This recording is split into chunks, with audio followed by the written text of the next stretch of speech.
should never allow the government to decide what is acceptable speech and what is unacceptable speech. We should penalize behaviors, not opinions, and not speech. If you start trying to regulate speech, you start trying to regulate thoughts, you start trying to regulate beliefs rather than behaviors, there's no way that you're not going to abridge the constitutional rights of millions of Americans.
عمران دقنيش. قديش عمرك؟ 4 سنين. مرحبا، اسمي عمران دقنيش. كان عمري 3 سنين ونص لما ضربوا الغارات الجوية الروسية على حلب. أكيد شفتوني هديك الليلة في سيارة الإسعاف يوم 17/8/2016، واليوم أنا أفضل بكتير. أنا صورت هذا الفيديو عشان أسأل عيلتي شو اسم أمي، إذا ممكن أي شخص يساعدني أنا بقدره كتير. من فضلكم أروني شخص أحضنه زي أبويا محمد الخير، أبو علي، أخواتي رؤى وتقي وعبد الله. أنا لسه ما بعرف اسم أمي، رجاء ساعدوني في معرفته. أحب كل من يهتم به وما زال يريد أن يعرف كيف هي عائلتي في حلب. لن أنسى أبدا لطفكم. مع السلامة.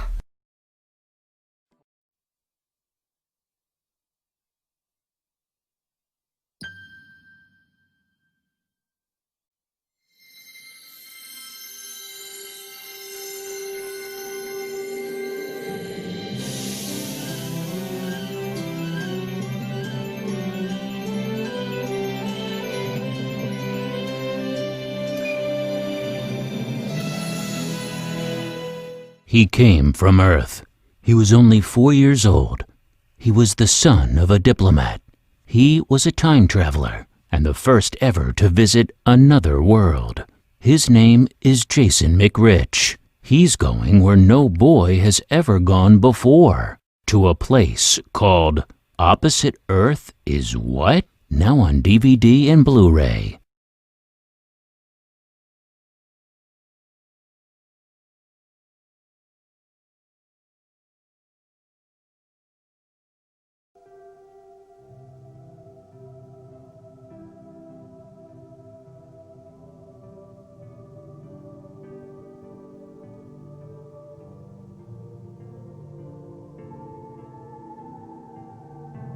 I'd like to talk with you about a special little boy who lives in Aleppo, Syria. His name is Amran Daknish. He and his family were injured during airstrikes in Aleppo during the summer of 2016. Everyone in the world saw him, and even the presidential candidates discussed him. I am asking you to remember him and his family. They should never have had to endure this. No one should. He is safe today with his family, but millions of other children are still suffering in the world today. Remember Amran. Remember his people. Remember Aleppo.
influencers to push the claim that Trump is trying to steal the election.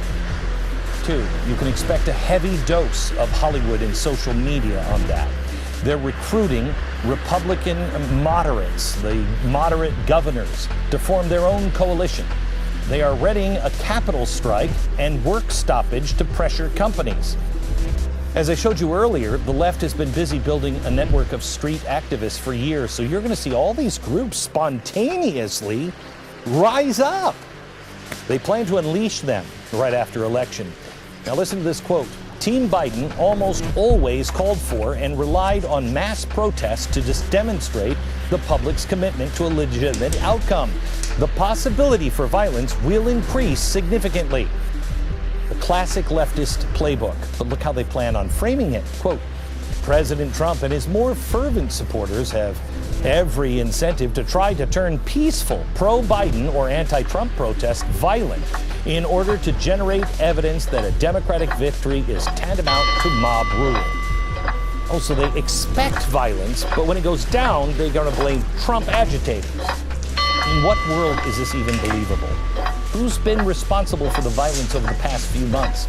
Are we actually supposed to believe that the Tea Party will go undercover in black bloc and start chucking Molotov cocktails? As ridiculous as this may sound, something like it, that's exactly the story that they'll outline and they will try to weave. The first war game resulted in an utter nightmare. This is the ambiguous result, with both candidates declaring victory. If the results show both Trump and Biden neck to neck, you can expect things to be seen that you've never seen before. Both candidates will declare victory. The Biden campaign immediately will deploy their list of 1,000 influencers to hit the social and mainstream media waves. Now, it doesn't mention that here, but how much you want to make a bet that people like me or Tucker Carlson will be heavily throttled or shadow banned by the mainstream media's social networks. They'll have a voice, but we won't. The Biden campaign then unleashes what they call their peaceful rallies. But as I showed you earlier in the document, they expect them to become violent. The left expects Trump to respond by federalizing the National Guard and invoking the Insurrection Act. Tell me, why would he have to do that if what they planned was peaceful? The game continues with a hypothetical scenario in Michigan where a Trump supporter destroys some ballots, tipping the state for the president. Because of that, the governor of Michigan decides to send pro-Biden delegates to Washington. So now we've got two things to note here. The use of the act of sabotage, something the right is rarely guilty of, but we can't say that about the left, and the state governor defying the results. I'm telling you, they're pulling every dirty trick in the arsenal, and this is scenario 1. Scenario 2, somewhat uneventful. A clear Biden victory. In other words, Biden wins in a blowout.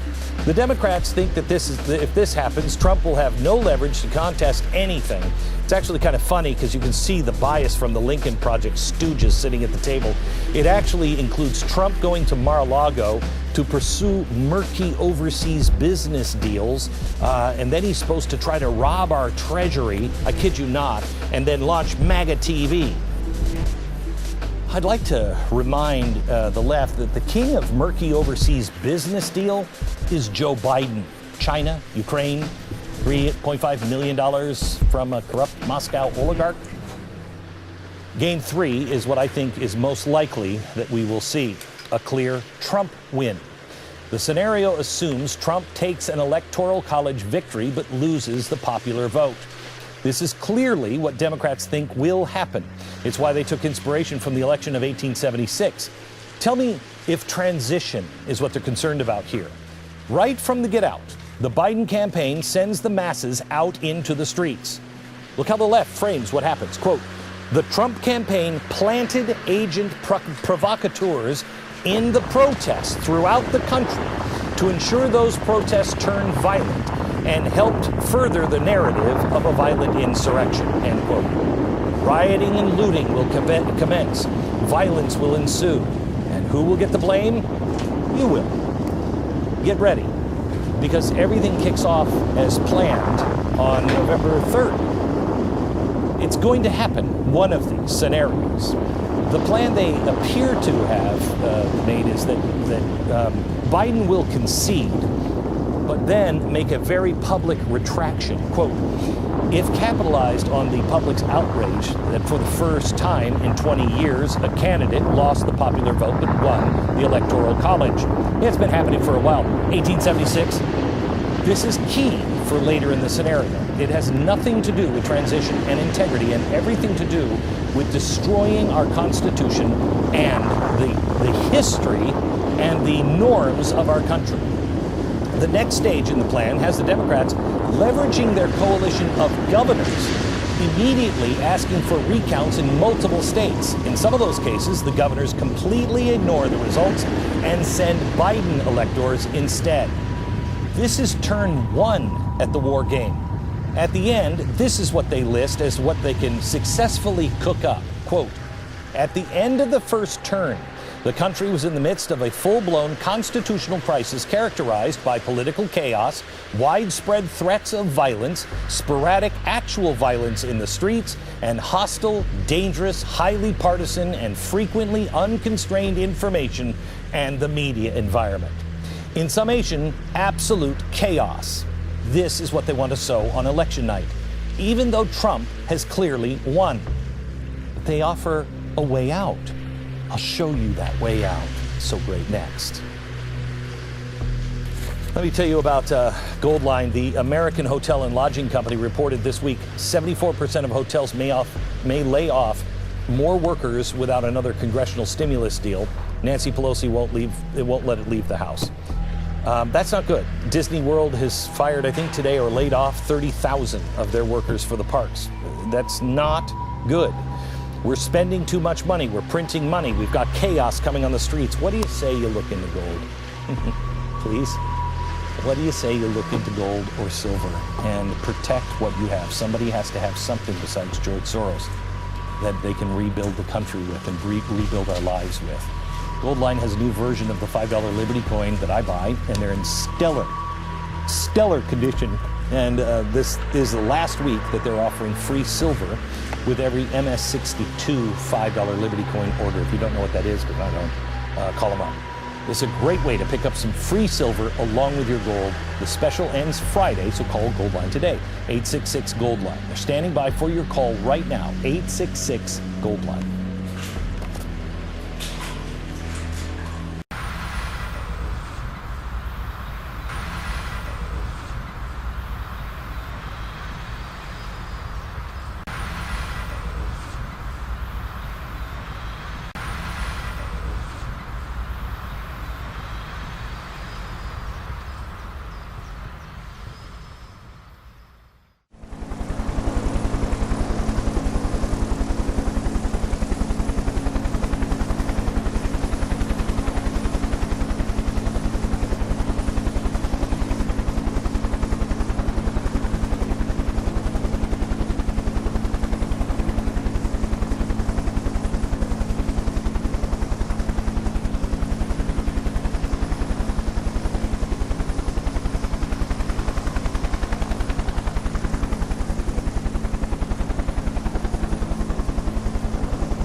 I'm going to sing a song about a square, and I want you to look all around your room for one. But remember, a square has 4 straight sides, and each side is just as long as the other, and it has 4 corners that are the same size.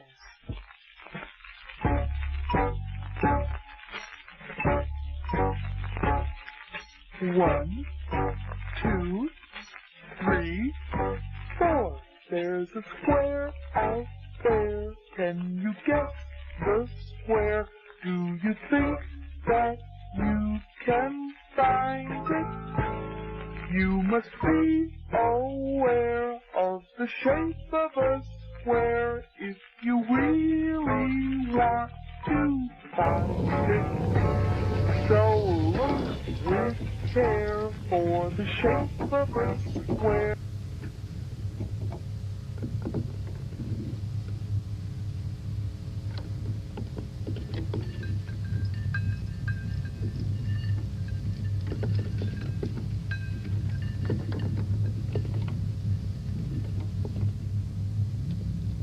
You can come and play now. You can come and play now.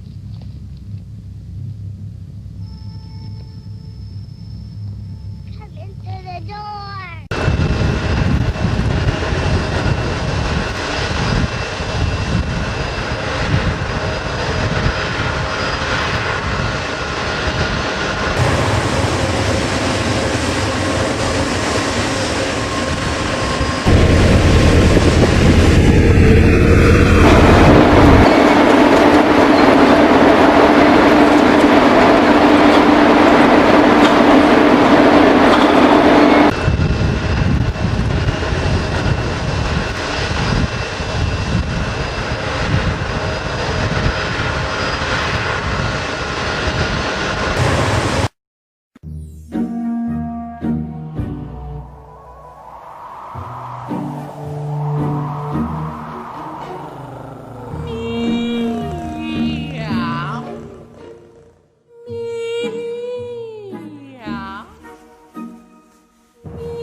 عمران دقنيش. قديش عمرك؟ 4 سنين.